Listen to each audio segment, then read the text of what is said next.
I'm going to give you guys a couple of lessons that I have learned from podcasting for the last 100 weeks. So yes, this is my 100th episodes for everybody who's listening.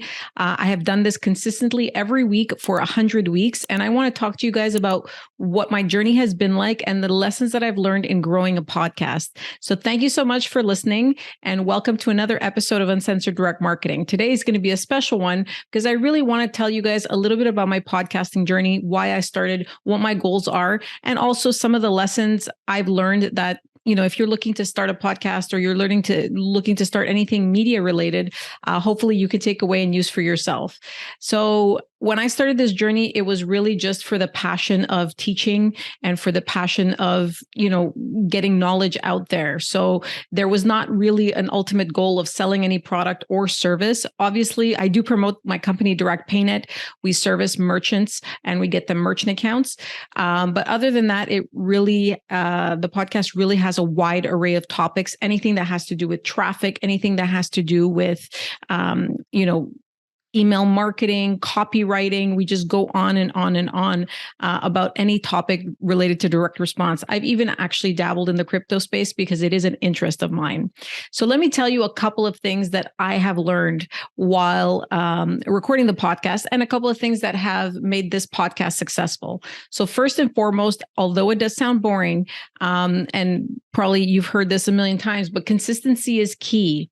So every week, without fail, for 100 weeks, I have posted a brand new episode every Thursday, that is. So every week I have a schedule and I have a small team where we, plan episodes and so forth, and we post every Thursday. I follow this schedule, so it's predictable and my audience knows when they can come and get some new content. Now, if you're listening or watching this on YouTube is a work in progress, and that's something that I look on getting better at in 2023.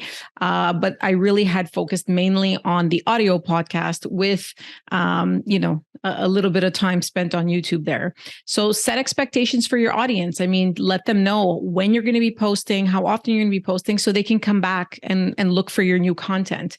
Obviously, you have to pre-record, and I do suggest you pre-record in batches because it does take an effort to actually, prepare your environment, get ready mentally, physically as well, to feel good and to be able to record. So just doing this consistently, having a schedule, communicating it with your audience is really a huge part of being successful at podcasting and at just establishing yourself as a podcaster.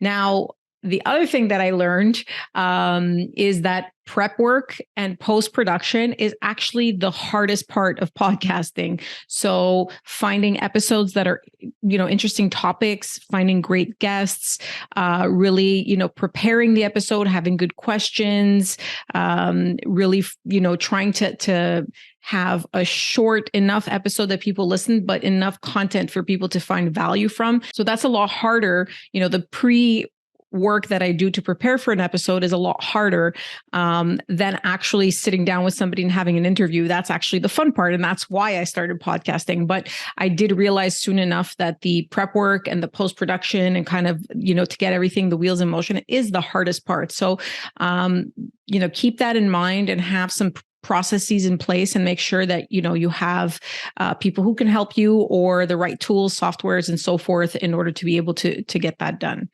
Now, another thing that I didn't do, and I still don't do that well, but I don't promote myself that much on my podcast. I don't talk too much about my company, Direct PayNet, and the products and services that we have.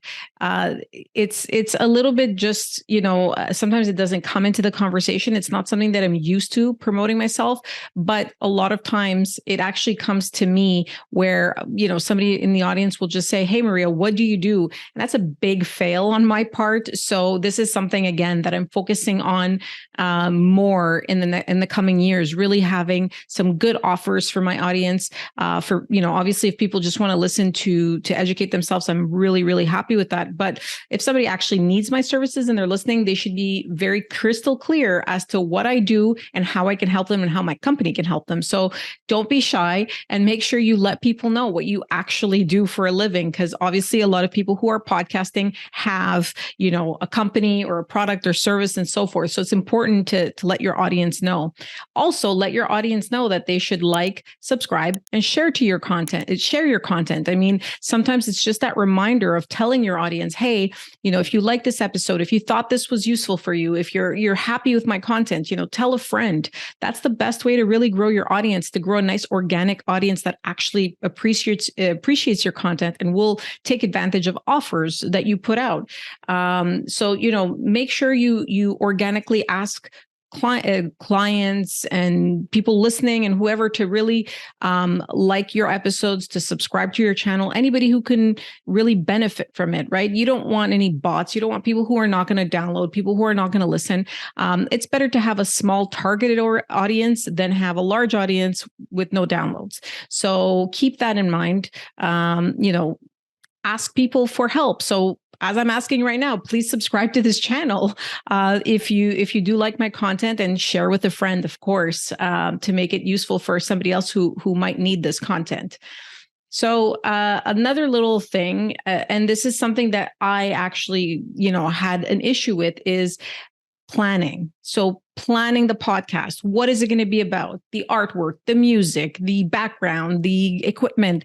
It took me about 6 months to actually, from conception to launch. And I do feel that's very, very long.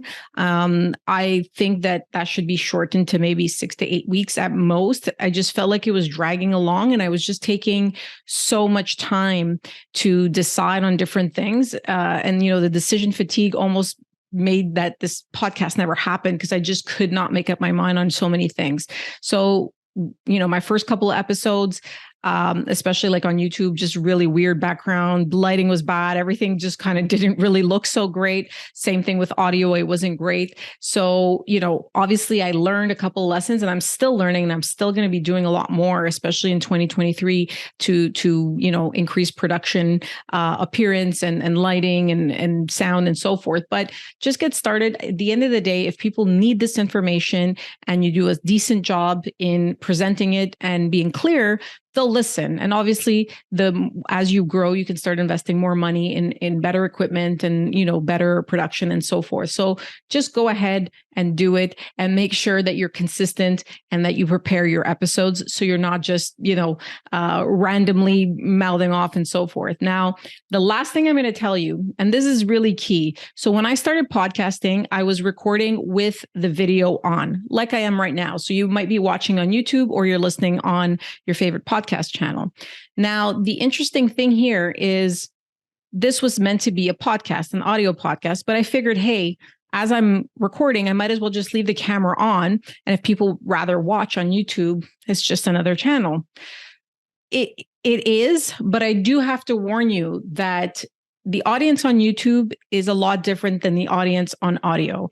So taking the episodes as they are and just putting up a thumbnail and a description and throwing them on YouTube has not been too successful for me. So I do have obviously some followers on YouTube, and I do have, consistent people who listen and so forth, but it is very different, and long form doesn't work well on YouTube. So I was not very successful in getting my YouTube channel where it should be as much as the audio podcast. So that's another area I'm going to focus on 2023. But at the same time, I am learning that we could take the same piece of content and it's the way that it's edited is what is the important thing about how to put it on YouTube. So YouTube likes shorter form, a little bit more visual colors and so forth. So it's a work in progress, but keep in mind, if you are podcasting, obviously, just turning on the video and popping it onto YouTube, it's a great tool. It doesn't cost you any more money, really just a little bit of editing. And it could be very helpful in capturing another audience. So that was my goal. But now that I obviously see that I've gotten some feedback and people like the content that I'm doing and so forth, it's time to kind of get it to YouTube 2.0. So those are the main key lessons that I've learned. I would like you guys to share with me, if you are podcasting or if you listen to a lot of podcasts, pros and cons of different podcasts and things that I can improve, because I'm always looking for feedback. I thank you so much for listening for the last 100 episodes. I plan to be doing this for a very long time. So if you have any ideas, anything that you'd like to see on the podcast or hear on the podcast, please feel free to drop me a line. My contact information is below. And I thank you once again for listening. Have yourself a great day.